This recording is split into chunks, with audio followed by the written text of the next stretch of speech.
Hello, I'm Sinta Ebersohn from Get Up and Grow. And as you know, it's an online community where we consciously cultivate resilience in all aspects of life. And one of those aspects is divorce. So with me here today to talk about this is Felicity Guest.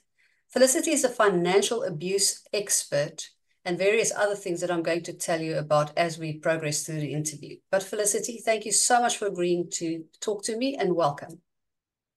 Thank you for having me. It's so great being here. My favorite topic. Please tell us, for starters, how did you get into doing the work that you do? I suppose I put my hand up and said yes when I entered the system. To give you some background, I was married before. I had 2 children, and I purposely, back then you did not have to have a child maintenance. You did not have to have a maintenance agreement as part of your divorce. That was early 90s. And I was sitting in court, and the judge said to my advocate, "Have you told your client that you can ask for 1 cent maintenance?" And my advocate said she does not want a cent, because back then I knew that I would spend my life in a court trying to get money out of him. The writing was on the wall. I was young. I was 28, I think, and I was quite prepared and willing to raise my children on my own without the trauma of like having to go to court all the time, and also to force him to support his children. And then I got married again, and I had another, sorry, I have a little itch from the flu. And then I got married again, and I had another 3 children. And I was married for 20 years. My 4th child is a neurodiverse child. He experienced brain trauma through an illness that he contracted when he was 2, and he needs care for the rest of his life. So when I decided to get divorced in 2010, I didn't anticipate the journey ahead, but this is what unfolded.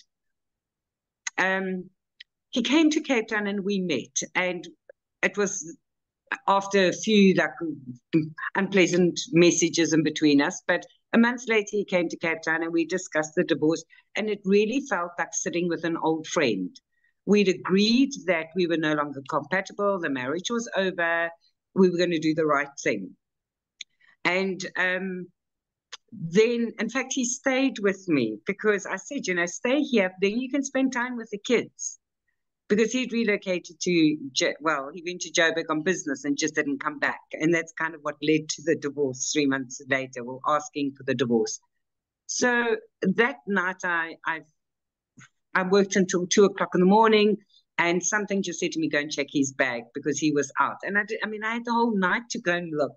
And I had no inclination whatsoever, but this damn little voice sitting on my shoulder said, go and look, go and look. Eventually I did, and I found a card that was covered in lipstick and perfume and, you know, my soulmate, like, you made my life so much better, those typical things. And I was angry because our only commitment to each other was that if we ever met anybody else, we would honor each other, even if it hurt us, because we both had been divorced, and apparently we had both been cheated on. Well, I don't know about who did the cheating on his side anymore, but be that as it may. And that's why I was angry. He could not, even though it was going to hurt me, he could not honor that one promise we had to each other. And I was really angry. Anyway, he went back to Johannesburg. He cut his stay short in Cape Town. He went back to Johannesburg, and then he sent me a divorce agreement that was not what we had agreed. And he said, you know, if you sign it, we can be divorced in 3 weeks. I'm going, like, do you have amnesia? Because this is not what we agreed. And if you don't have amnesia, then I'm really perturbed, because this is deliberate. I then went and saw an attorney because I thought I'm not going to defend in Johannesburg. And then I couldn't serve him. Then we had to apply, I wrote Tracy, who confirmed all the addresses that we had. But it turned out that he was living with this woman that he had met in Johannesburg. In fact, they worked together. He met her through work, which is not an issue. I mean, I accept our marriage was over. That was not the issue. Mm. It was what he did afterwards and how he did it. And in the March, he emailed me a divorce decree, which I did not participate in, telling me I'm divorced and he'll send me the documents. But anyway, I then contacted the court and they drew my file. And my file said I had no children. So, because I said, how much is my maintenance? And they said, no, you got no children according to this divorce. So I managed to get a copy of that divorce.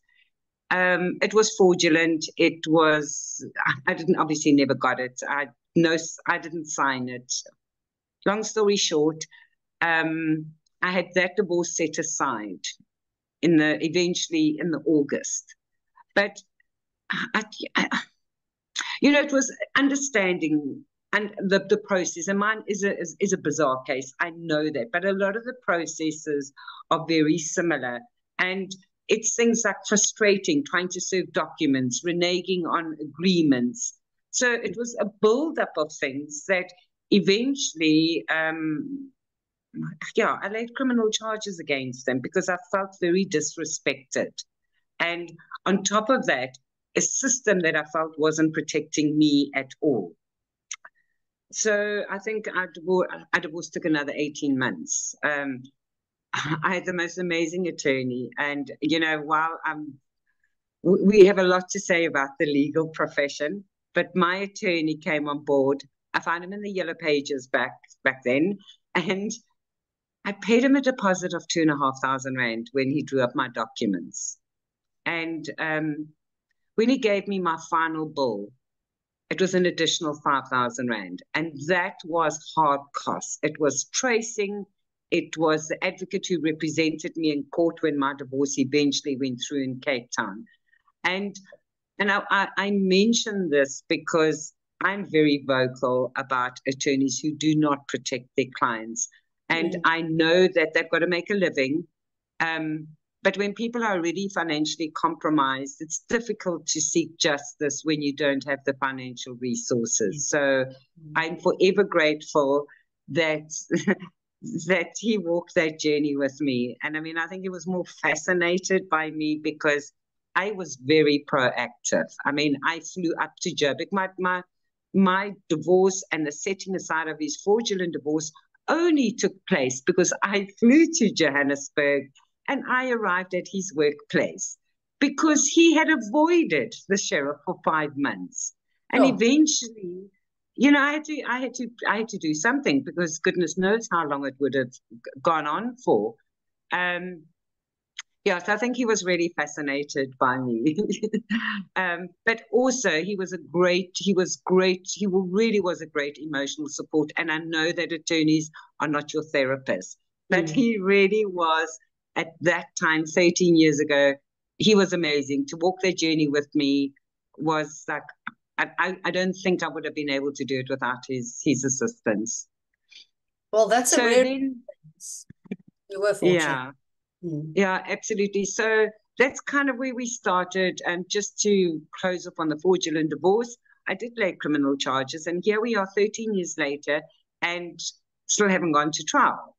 Yeah. And I mean, the deputy judge, I did threaten to chain myself to the High Court. And I did end up having tea with the deputy judge, president of North Gauteng High Court. And he said to me, there's a syndicate selling these divorces. He was aware of it, and with his assistance, he sent me to organized crime, and the case was opened at organized crime. Now, considering that, 13 years down the line, I have still not gone to trial, and I got an email that I found, which apparently I got in March. I only saw it last week, where they have rescinded their decision to prosecute him. And I've asked for a review because I'm the only person, and there's been a few of those divorces in the media, by the way. There was one recently, she also exactly the same modus operandi. She got it was South Gauteng High Court, also 2011. exactly the same. But she only found out this year because they had property. And he told her to get out of the house. And she said, it's my house. And he's going, no, we got divorced years ago. And that's how she discovered she got divorced exactly like I had. So it is quite prevalent. But I'm the only one who's got evidence because the files disappear. So I managed to get a copy of my file. My file was put into safekeeping, and my file has not disappeared. I mean, my file has disappeared, but I have the evidence, but it's not certified. There is so much evidence. Anyway, I will not rest until we go to trial. Because for me, it's when judges have said to me it's impossible to get divorced fraudulently because of the stringent requirements. And I'm going like, okay, well, it's happening. It's been happening for years.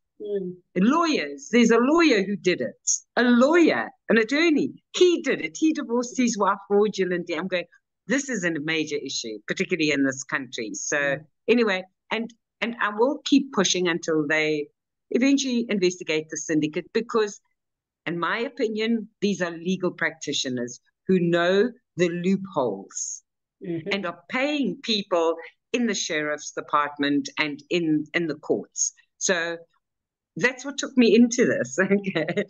So that's where I think the foundation for this very strong sense of injustice, particularly in family law, was laid. And then, of course, I thought, oh, well, okay, now at least I've got a maintenance agreement because up until that point, I was begging him for maintenance. He didn't know that I knew about the fraudulent divorce. So I'd say, so what is my maintenance? And go, well, let's talk about it. And I'm going, no, there has to be a maintenance agreement. Well, if you're not going to play nicely, I'm not going to pay you anything, So it was all these kind of things that were said and the behavior. They planted seeds. And then, as I say, then I eventually did have a maintenance agreement order and went to court and I couldn't friggin' enforce it. And then 2 frustrating years later, don't know, countless times in maintenance court, I eventually went and applied for a protection order for economic abuse to protect my challenged child because I was a stay-at-home mother. I did not build a career. My child who was ill needed 24-hour care. And he worked abroad a lot. He was out of the country a lot. I did everything for 5 children, and then after 20 years, I left the marriage with nothing. And then to still now be required to, my little hobby, eventually I started my own interior decorating business, but nowhere near to be able to afford my son's needs. And then, so that's why I applied for the protection order because I'm going, well, the maintenance court is really letting me down. And I seriously need to consider putting my child into some kind of place where he can be cared for so that he can reach his full potential in life. He is pretty high functioning, but he needs to live under supervision. He can't read, he can't write. So, he's this little boy in an adult man's body. So I needed to have some kind of financial guarantee and surety and security that if I put him into a facility, that he'd be able to stay there. And that's actually why I got the protection order. So I'm going, if he's already disrespecting or not complying with the maintenance order, how am I going to keep my child in this facility? So I was given a protection order for economic abuse in 2014. And it's so crazy, but that's, as a backup to try and get maintenance, which we have a maintenance act. So after a very frustrating day in court, I came home and I started my Facebook group because I had an advocate and I had an attorney pro bono and I was battling. And I thought oh my gosh, the system is broken. It's dysfunctional. How are people navigating this? Because it's a major problem. And 10 years later, here we are. 85,000 people, members on the group, 85% women. Yes, there are some men who are primary caregivers who also don't get maintenance. There are also men who feel that they pay too much maintenance.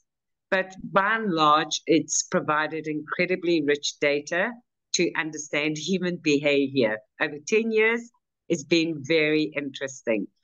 And then in 2018, I realized that it's so complex, there's so many intersections, but these issues are so critical that they need a focus. And I picked up my interior decorating business and I started advocating full time, without any funding or financial resources. But yeah, there's certainly been some impact. And yeah, we've seen some kind of movement, but not enough. And that kind of shaped me into who I am today.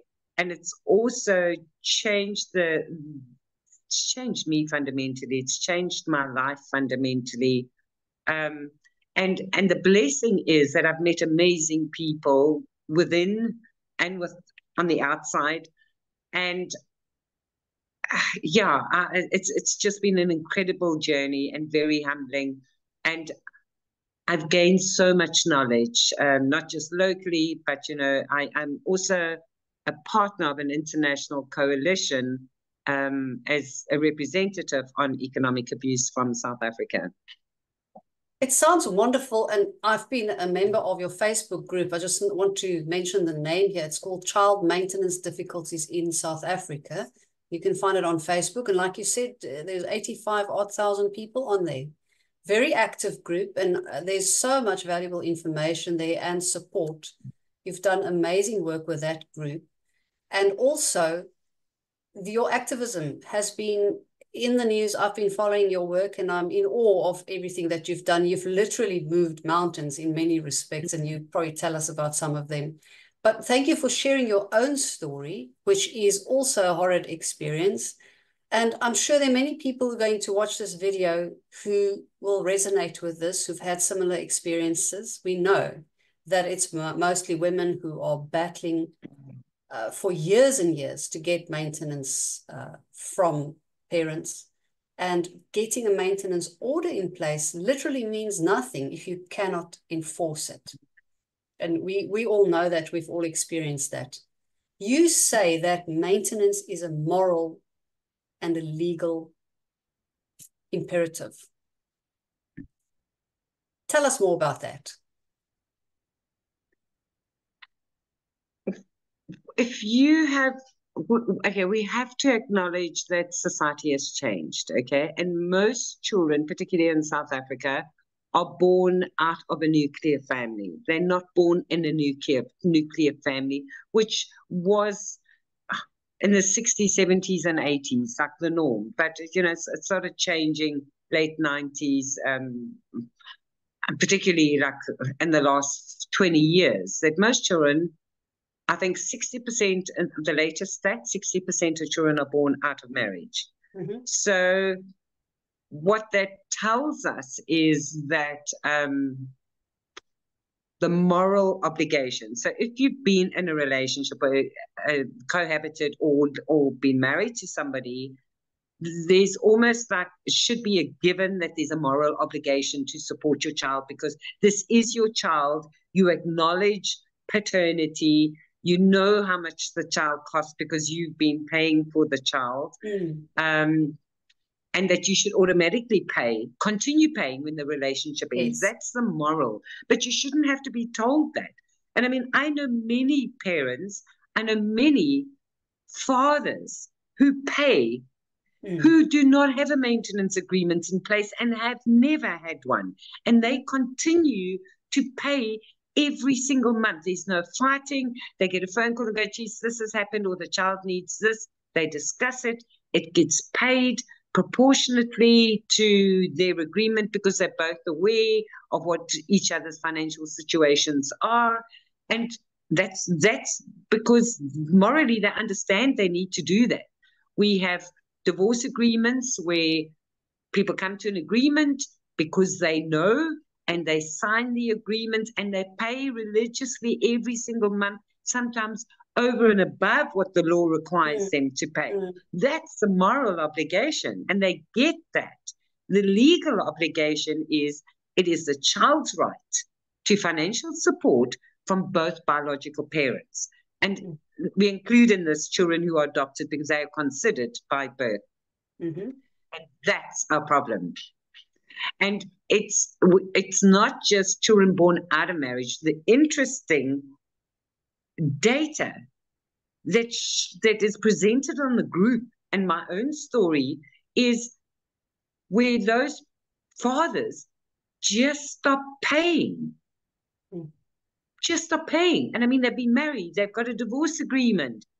So the behavior is quite similar. Look, I mean, there are nuances, but the behavior is the same. And one of the things that, and we can talk about this in a bit, I understand now what the research shows us, why that happens. I mean, there's two very important factors. We can talk about it now if you want, or we can touch in on it later. So the one is that they want to spot the mother. Again, I'm going to say this, the mother, because in this country, particularly in South Africa, the majority of primary parents are mothers. And I know that's a whole topic all on its own. But so it's to spite the mother.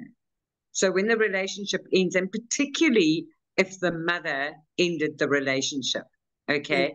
And there's very distinct things that happen. So things going fine when they separate, and then either she meets somebody new or he meets somebody new, and there is a marked change in behavior at those 2 points. And money and care and contact are the 2 ways that how we see it present. So they start paying money, less money, or they say, oh, don't talk to me, talk to my new partner, or ask your new partner, all of these kind of things. And often women who don't have a maintenance agreement in place, that is when they approach the court. Up until then, they've kind of had these loose arrangements. But as I say, even if you have a maintenance agreement, we see a very big shift in behavior then. And the other very interesting research, Sinta, is this. Because I observed this behavior and I'm going, this is bizarre. It's across race, culture, religion, socioeconomics. The men are behaving the same way.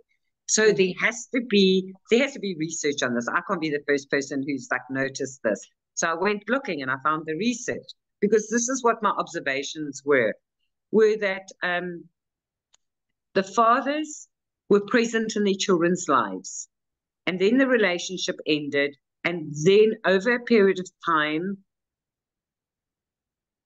if you look at the stats in this country, I'm almost inclined to say most, to some degree or the other. Most men's involvement with their children diminishes over a period of time post-relationship. Okay. And that also goes hand in hand with the money. So this is the research that I found, is that they call it the biological and social parent.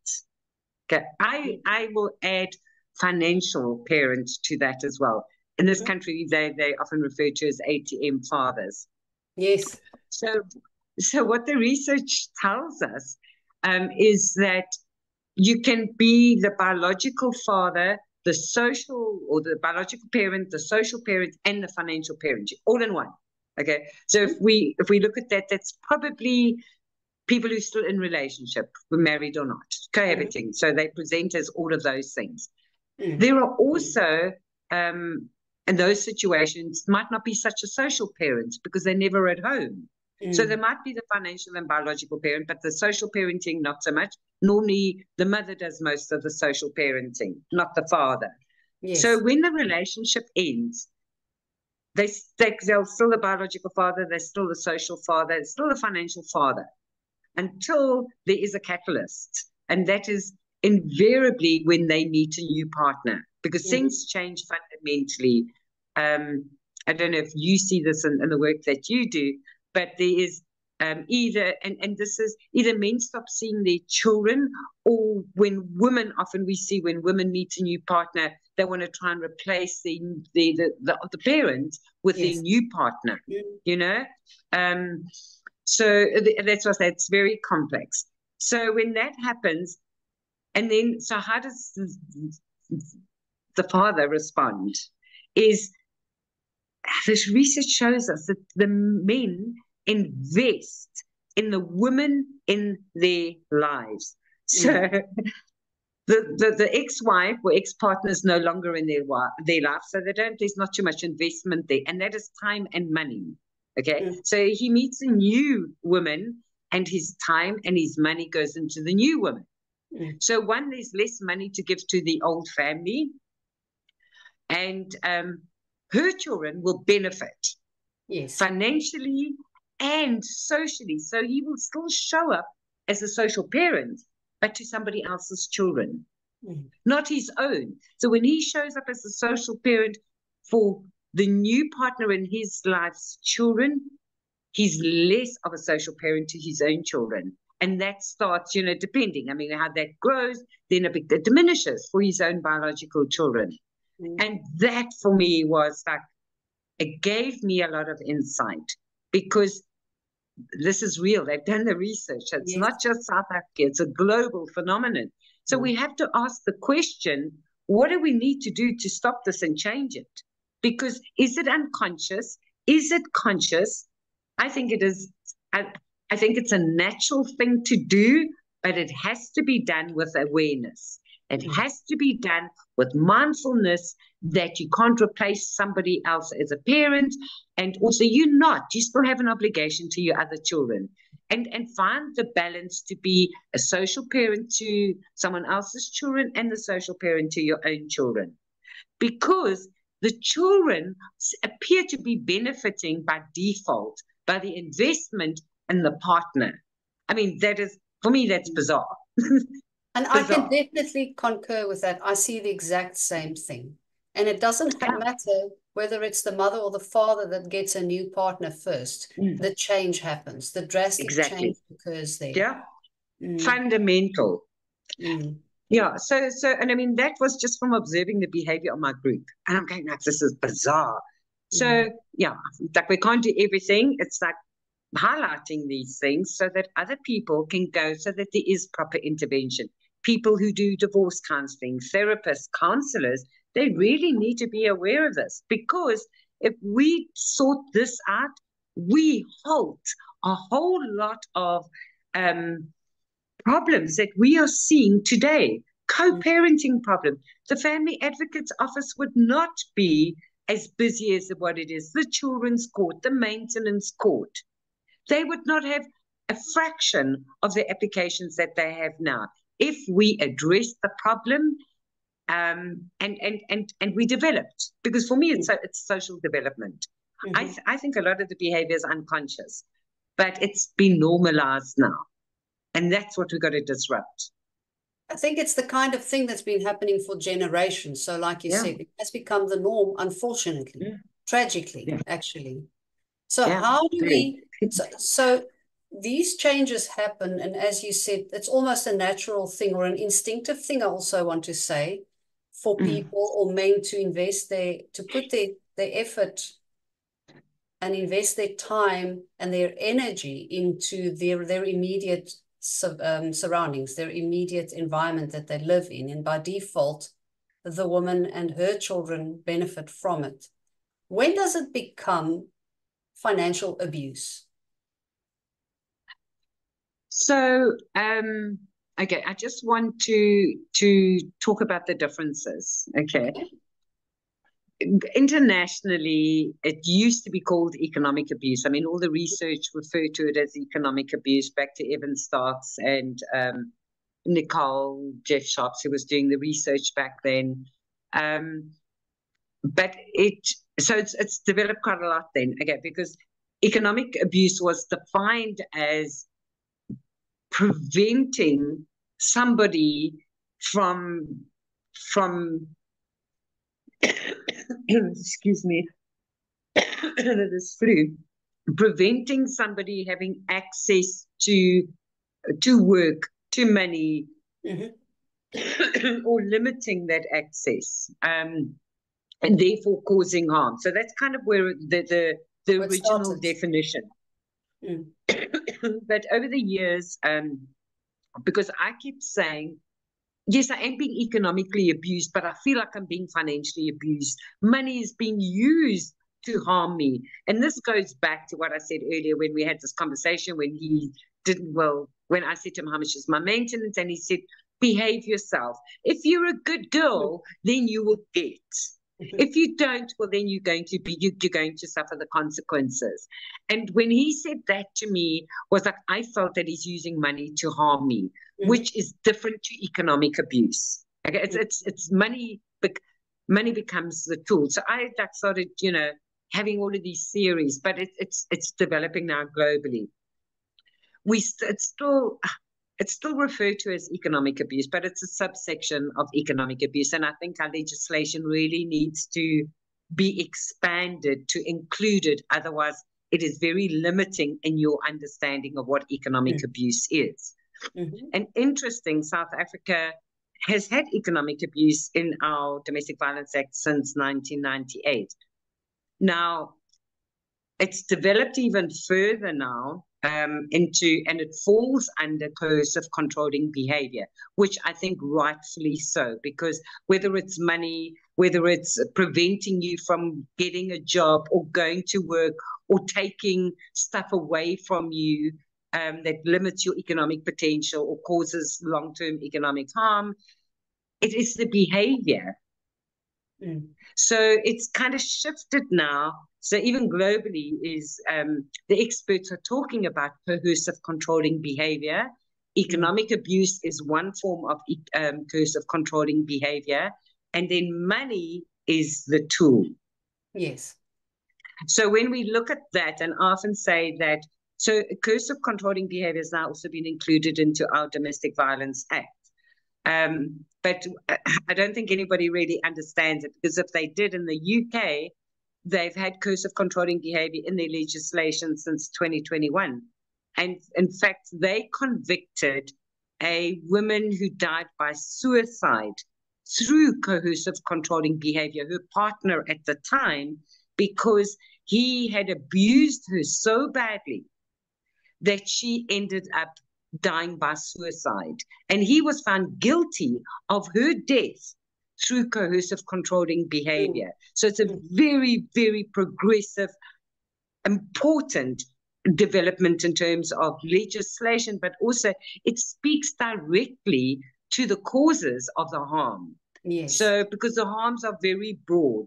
So economic abuse is prosecuted under coercive controlling behavior in the UK. And what is interesting is they look at different kinds of behaviors. It's like you were stalking, you were harassing, you were causing psychological harm, and you caused economic harm. So they can convict you for a whole host of things under coercive controlling behavior. Unfortunately, here in our legislation, we've got coercive behavior and controlling behavior.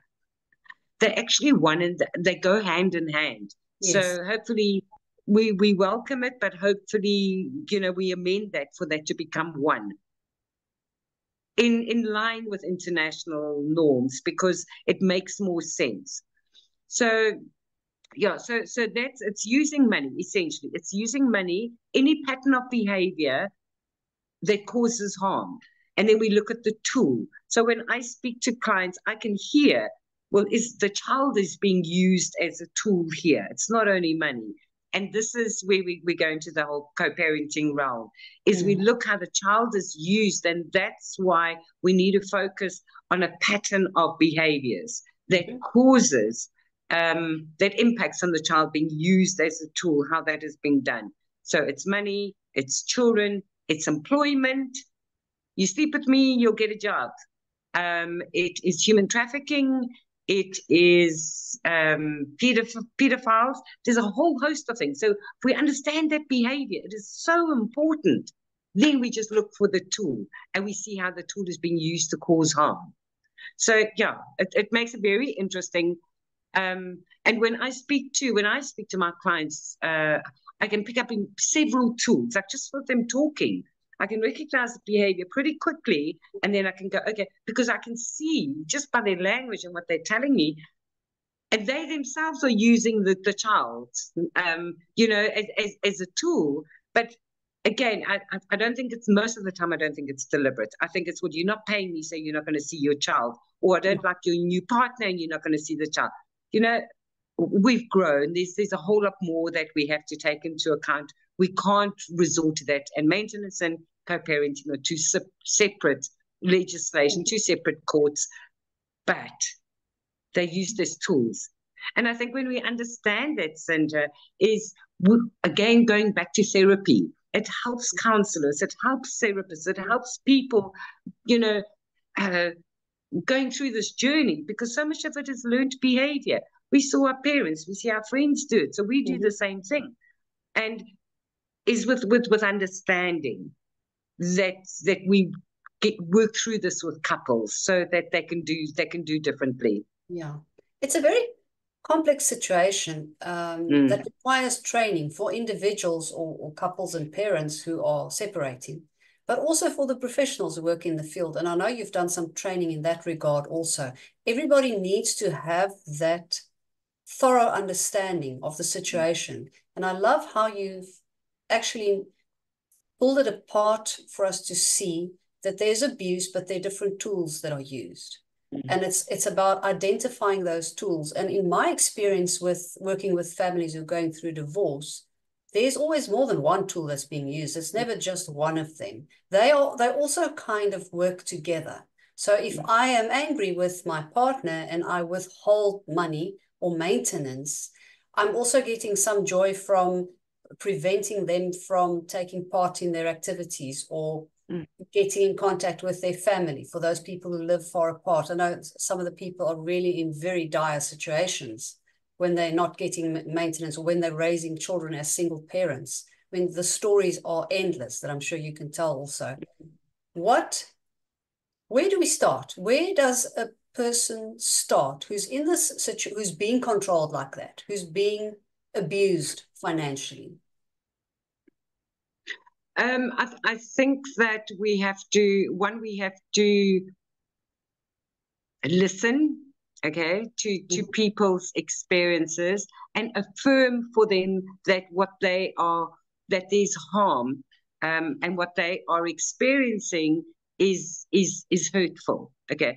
My observations are people know that something bad is happening. They feel it because we feel it in our body. We do. We feel it, whatever happens, when I have to make a phone call to beg for money, or when we have to hand over children, or whatever it is, or like even in relationship, or you got to go and speak to your boss, whatever it is, you have a bodily response. And the moment your body responds, your body's responding because something doesn't feel right. So it's understanding what that is that doesn't feel right. And then to have what you're experiencing understood and affirmed and given a language to use to articulate what you are experiencing. Okay. Because in the absence of that, the vocabulary.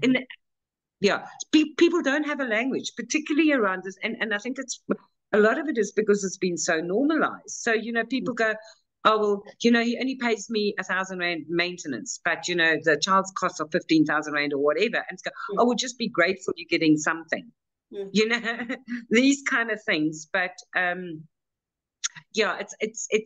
you don't understand, 1 month he doesn't pay, the next month I have to phone him and beg him. Well, just stop asking him, go to maintenance court. But you're not hearing me. Every time I phone him, I literally like break out in a sweat because he's going to tell me that I'm harassing me and he'll get a protection order for harassing him. Then when I try and phone him at work, then he says I'm harassing him at work, but I can't feed the children. All I'm trying to do is get hold of him so that I can get money, know when I've got money so that I can go and feed the children or pay for this or pay for that. And then you've got people hounding you for payments, and you go, but I'm waiting for my maintenance payment. He hasn't paid me. There's a lot of anxiety and stress in this, and not just psychological, but physically eventually it does manifest itself as well.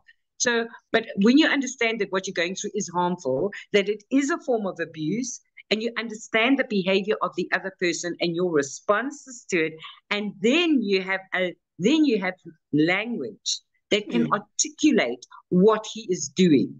Because that is important particularly when you're in therapy or if you're in the court system, for people to understand why it's harmful. And I mean, we need to call it for what it is. It's financial violence. Language can be violent, and this is financial violence. And yes, it is complex and it's different in the country, but it's violent because of the impacts. And it's not only one impact, but this has been the most normalized form of oppression and abuse. And it continues to be. How, when we've made so much progress in so many other things, are we still where we are with this? It's crazy. Like it's really crazy. So it's absurd. It's really absurd. Yeah. So and for me, why it's so critically important is because I think what makes my work unique is that I have developed a very overarching viewpoint of all the intersections and complexities. And I can see where they fit and how they kind of like mesh together.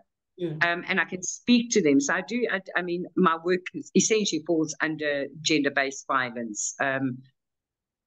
Is that this is one of the biggest causes for poverty in a country like South Africa, where we do not have a social security system, where 60% of mothers are not getting a single cent child support.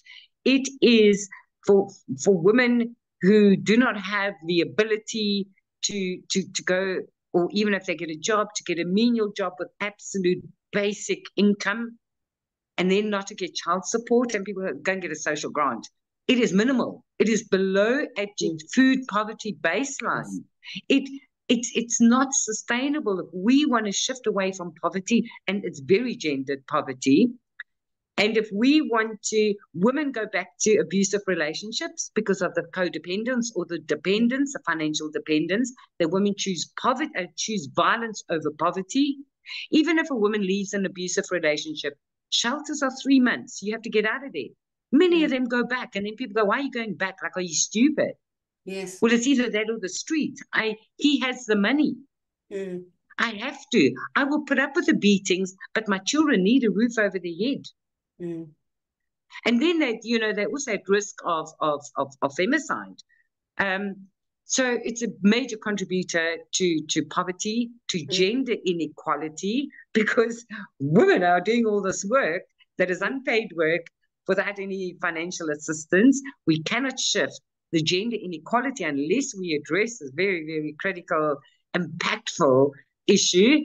And we're not going to change the needle on gender-based violence. And South Africa has one of the highest in the world. If we do not correct the economic injustice. So it sounds horrible, and I know there's so many people who find themselves in this situation. And it's ridiculous to me, because if you're in a situation where you're not getting financial support to take care of your children, you need money to enforce an agreement or get into the system to get to a point where you can have that money. Whether you're paying for legal fees or whether you're going to sit in the queue at the maintenance court, you still have to live for that period of time that it takes for this matter to be resolved, which I think is an average of 2 years these days. If it's not long, it's been like 2 years or longer for many years. So what's the solution? Yeah, well, it's the barriers to justice. And when we look at that, what are the barriers to justice? One, it's accessibility, it's the time period, and I mean the act, and there's so many policies and agreements that we as a country are in violation of because of the intersections. But so one, the solution is the maintenance courts really need to be sorted out as a matter of urgency. And they need to start functioning optimally, and that means that the people who work there need to be trained better. 2, the legal practitioners need to have a different work ethic or guidelines, because they are part of the problem. So it's either, oh no, let's just frustrate it, yes, don't pay her that money, or she can wait, let's go to maintenance court. In the absence of all of that, what is happening? And then so first applications and arrears. I mean, so the child has lived for 18 months.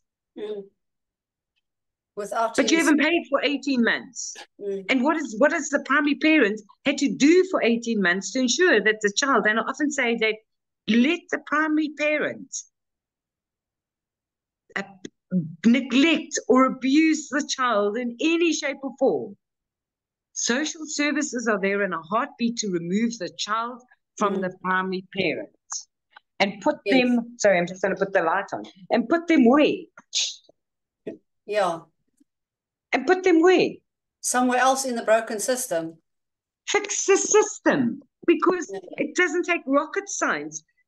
You need to, staying somewhere costs money, food costs money. Even if you're at a free paying school, there's still expenses. And you know, I say to the Department of Justice and the Department of Women and Children, and Department of Social Development should be the person who attends all of these meetings, but they're absent in most of them, is that how do we go to sleep at night knowing that there are children who go to school and have the only meal of the day at a school provided by either government or by an NPO? If children are sick, they will go to school just to have their food. Mothers or primary parents or grandparents, particularly in your rural areas, they make a plan for themselves, but the children are getting the only meal. And I mean, I read some research the other day where they were saying that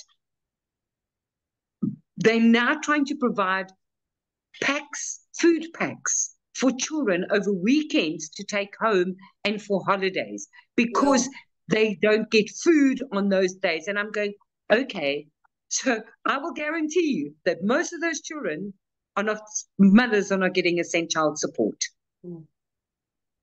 I mean, it is complex. There's so many different aspects of this. Yes, that's rural, but even if you take it, I mean, and this is a scary thing for me, and I'm not sitting here wagging my finger, particularly at men. It is what's developed over a period of time, and it's a way that we as genders have been socialized, and we, for some crazy reason, just carrying on with it. So the behavior is very gendered, and I hate using the word invite, but I almost get to beg people to just really have a deep look at what they're doing and their behavior and how that behavior is harming others. I'll give you a simple example. If we just maintenance court, the staff must be trained properly and they must enforce the Maintenance Act. Yes. Okay, simple, bottom, and there needs to be consequences, not what we have going on at the moment now. I just want to give you an example of how subtle but how harmful some of the behavior is. So, if a lot of maintenance orders are made for the end of the month. Okay.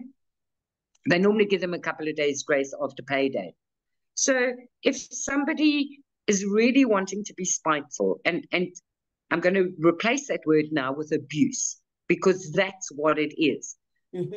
Just because they can, okay? So 1 month they will pay on the 30th. The next month they might pay on the 5th. The next month they might pay on the 7th. The next month they might pay on the 15th. So one, that creates uncertainty for the person receiving the money on when they're going to get that money. Because if the primary parent is working, you know, normally the fixed costs go off that salary, and then when the other money comes in, then it will be for things like food and transport, that kind of thing, petrol for the car, those kind of things. So if that's not paid regularly, so now you can't buy food, and so now you don't know. And based on history, when you phone and it's like, stop phoning me, or doesn't take the call, it goes, I'll pay you when I want to pay you, you'll get your money. But there's all of this other stuff that's taking place in the background. You cannot report them to court. That behavior through the courts can only be remedied if they're employed through a garnishee order, if you can prove that there's this behavior and that but if you are self-employed, that's not a possibility. But this is what happens in reality, besides now not being able to buy food or put petrol in your car, is because, you know, your bond or whatever, your car, your insurances, whatever, your debit orders have gone off. But for some people, the way that it works, not for some, for many people, is their debit orders bounce because the maintenance is not paid. And Sinta, the impact of that is this. And like, I mean, I don't know why I have to. I don't know why I'm having to state the obvious, but I'm going to. So my debit orders bounce, okay, because my thing hasn't been, my maintenance is not being paid. So one, just say if I had 4 debit orders and all 4 of them bounced this month, I carry the cost of those debit orders bouncing, okay? So even when my maintenance does come in, I've got less maintenance because I now have to cover the cost of the debit orders. That's one. 2, I get a bad credit rating because of somebody else's behavior, because my debit orders bounce because they don't pay their money in on time. And this, they can. There's nothing stopping them, okay? That is a choice. And that's what we need to understand. That is a choice, a deliberate choice to cause harm. Not just, you know, not just the money harm, but all the other invisible things. So how does having a bad credit score affect me? One, I might not get a job because of the financial services sector. Most of them do credit checks. And if you've got a bad credit rating for something that you have not done to yourself, not because you're irresponsible, you don't get a job, you can't buy a car, you can't get a bond, you can't even pay rent because nobody will give you a thing because you've got a bad credit score. Yes. And it's not your fault. Like, I mean, it is bizarre. I'm sorry, it is. And then you go to court and they go, oh, sorry, you must wait another, you know, there's nothing we can do. He's paid. What do you want us to do? When you say that to me, you're telling me you have no idea what the multi-layered level impacts are. And they are disastrous. Yeah. And how long does it take? So you might do that 2 months. How long does it take for my credit score to change? Years. So so it's these. Sure. So it's these things, and that's where I'm going to say, you know, in therapy, people need to address these issues. Legal practitioners need to encourage their clients to do the right friggin' thing. Because, and in the absence of that, you're complicit. And that's where our court system has become complicit in the abuse and the inequality and the hardships in this country that in the majority women experience. And it's hard to believe that people don't really understand this. I mean, it's the story that you just illustrated, the debit order thing is so common. I see it every other day. It's something that's part of everybody's life. Every person who has a bank account and has money has got some things that have to be paid on the end of the month or by a certain date. And the impact of not being able to do that is something I'm sure everybody can relate to. Yet there's not an understanding of this when it comes to the maintenance issues. That's a deliberate decision to abuse. Exactly. You see, that's where I'm saying understanding what the behavior is and calling it for what it is, having the right language. Because if we are all talking the same thing, if we all go to the maintenance court who've had debit orders bounce and go, I'm being abused, I'm being systemically abused. Here's my credit score. Here's my proof that because of his behavior, it's affected my credit score. And these are the impacts. I lost this job. So I'm going to just, for me, is why do we have a Domestic Violence Act? Why? We have a Domestic Violence Act because by nature, it is abuse that takes place primarily in intimate partner relationships, okay, and domestic relationships. But most of them are intimate partner relationships.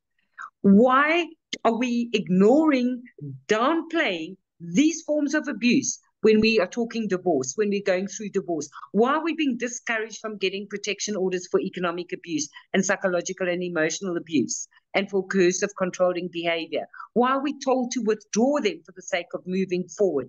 Because research shows us that abuse does not stop post-relationship. Physical abuse maybe, but the invisible covert forms of abuse continue post-relationship. And those are the ones that are invisible, but they are no less violent. Yes. And I believe statistically they also go hand in hand. Yeah, If there's physical violence in an intimate partner relationship, yeah, there will more often than not the other forms of abuse as well. Do you agree with that? absolutely. Yeah. Absolutely. And the So it's not physical, that I'm not being dramatic and I'm not being like no, this is the exaggerating. reality. This is real. And you Yeah. know, we have to give a voice and a face and a platform for this, because otherwise in 20 years' time, we're going to be having the same conversations. Yes. And talking about a voice, that's what you do. You've actually been awarded for your work. You've received a Human Rights Award, amongst others. Please tell us about that. So that was through nominations. Mhm. I think that I got 29 nominations for that award. And it was for my work in advocating for a better maintenance system. So, yeah, an award is great, that's the work being acknowledged. But for me, when we have fundamental change, then I really celebrate. Then we'll have stuff worth celebrating. At the moment, we actually have very little to celebrate. Little moments. Like, I mean, last year I was a presenter at the Department of Justice's maintenance working session with the DG, with judges, magistrates, prosecutors, court managers, regional managers. But still, the binary, narrow understanding is just like there's so much work to do. There really is, but we're penetrating slowly. So yeah, hopefully there are more people, and I think that with my advocacy and my outspokenness, there's certainly more people who have a language now and that are speaking up more, because we need far more people. But yeah, exciting times, I must say. I'm doing some great work that not many people know about, but they will soon start seeing the benefits of some of the other work that I've been doing. To move this forward. Well, I'm looking forward to it. You've certainly taken on a mammoth task. And you also founded the International Child Support Day and the Child Support Week in South Africa. That's around the 10th of December, if I remember correctly.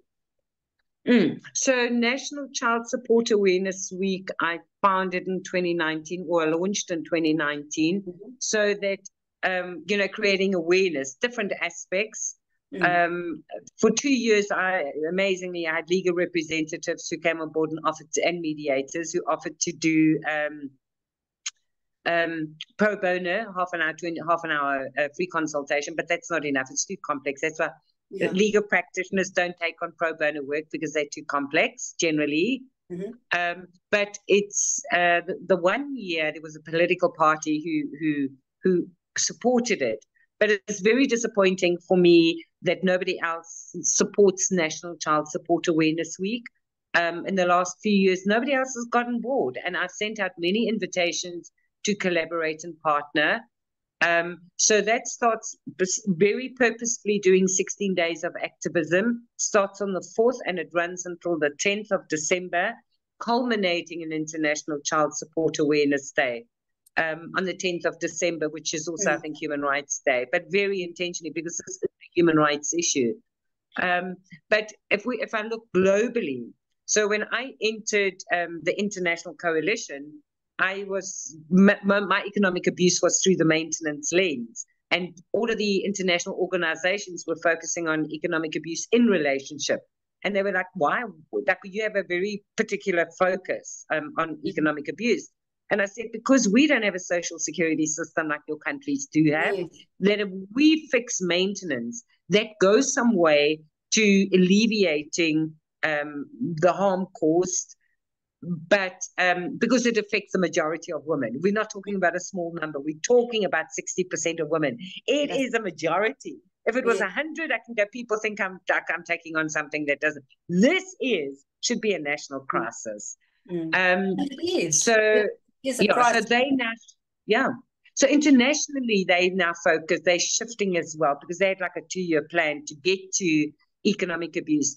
And the Australian lawyers, some NPO, Australian lawyers, NPO, have just released research on economic abuse through child maintenance.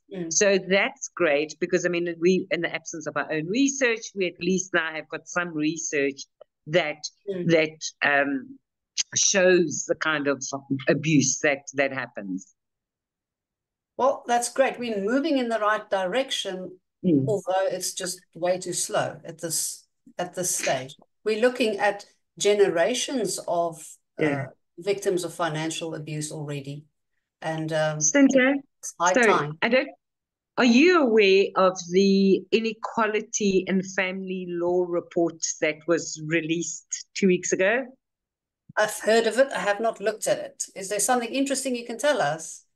Very interesting. Okay, so that was it's research that was done, I think, in 25 countries. South Africa was one of them, of inequality, gender inequality in family law. And their findings are that it will take 288 years to fix the inequality in family law in Africa. And in that research, they in fact did not really cover maintenance. They did speak about divorce and co-parenting, as well as like child brides, child marriages, and genital mutilation, etc. It was quite broad, all the things that contribute to gender inequality. But 288 years, we don't have that kind of time. No, we don't. We don't. Yeah. Wow. That's terrible. Scary. Felicity, thank you so much for sharing some of your wisdom here. I really appreciate it, and I know it's going to be very helpful to many people. Can I ask you to share a little bit with us on a personal level as a final question? What do you do to keep going with this fight? Because I know that you sometimes have a hard time yourself. I know you get a lot of objections, obstruction from people, threats maybe even. And I know that you keep at it. What do you do to keep Felicity going? How do you keep yourself together and strong through all of this? So I did experience a little bit of burnout earlier this year because I do a lot. I mean, you can hear that there's so many different components to the work that I do. One, I'm not funded still. And I just feel so much pressure because in the absence of anybody else really doing this work, the expectation that I will do this all on my own, and it's a lot. And what led to the burnout is I was very unbalanced. One, I definitely need more balance in my life. I need to get back to doing some more hobbies. I don't pursue any hobbies at the moment. You know, and I have to get financial stability because I've invested so much into this with no regrets. Let me tell you, with no regrets, because it's really been, I think, an assignment that my life prepared me for with my whole life experience. So I'm well placed and well suited to do this from a lived experience point of view. But it's what really drives me is that every single day I see the impacts around me, and my frustration at people not understanding, you know, the intersections and the covert forms of abuse. And it's those kind of things that really drive me to make a difference. And another one is my families were settlers in this country and cause a lot of harm, and I can't change that. But what I can do is I can make a positive impact today and leave a legacy that is different to what my forefathers did. One that is more socially cohesive, that is more helpful to all people in this country. And when I get a message from a client, so I do maintenance coaching, divorce coaching, but my divorce coaching is not, it's intersectioned with like understanding codes of controlling behavior. Do you need to lay a protection order? It's more that side. I've done a mediation course, but I will never mediate, and that's a story for another day. I believe in restorative justice. I do not support blanket mediation in family matters. I think there needs to be proper risk assessments, but I'm all for restorative justice, what that means, whatever it means. We're a very diverse country, but when I get a message from somebody that I've walked a journey with, and most of them are years, is I finally got his pension attached today, or after 7 years, I finally got a garnishee order, or, you know, he's seeing his children, you know, we're going for therapy. Those I do a little bit of mentoring for couples, not very much, because it's out of the ordinary. It's extraordinary. I don't do mediation. I do mentoring. And a spade's a spade with me. If you're doing wrong, you're going to be told. Not all of this, you know, like skirting around the issues. It's going, this is, with my experience and my knowledge, your behavior is abusive. You know, therapists and counselors and those kind of things, I can't really say some of the things that I say, but not in a very supportive way. Okay, it's really to assist them. They come to me. I don't do many of them, but it's just hearing that my work or having a session with me has really, you know, made such a big difference in their lives. Because for some people, getting maintenance is a matter of life or death. I also take on other women's cases who are just treated so badly because I have a network, and I will escalate it to various levels and justice, because I feel incredibly strongly. If you have no resources and you just are treated badly at court, I mean, it's not okay. Some cases are so appalling that I will take it on and I will escalate it so that that person, and I mean, it's like, these are strangers to me. There's no money involved here, but it's compounded impacts, you know, the one that they're treated by the system. And I've grown into where I still get triggered in my own case. And I mean, I'm back in maintenance court. I'm back in the domestic violence court. I still get triggered. And it's so much easier to deal with somebody else's case than your own. I know that. But, you know, just to bring some kind of relief, or to know that I was instrumental in getting some kind of relief for somebody who felt pretty helpless before, is like, for me, I mean, it's such a blessing. It really is. How do you put a value to that?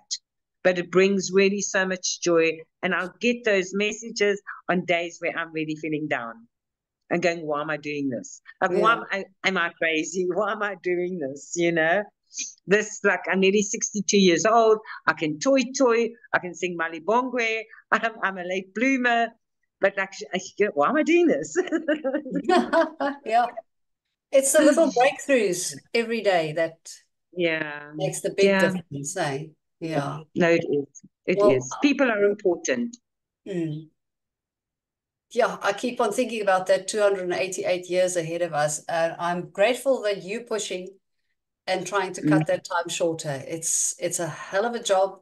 Well done. And thank you again. Thank you so much for sharing your wisdom with us. Thank you for the opportunity. Thank you for the opportunity.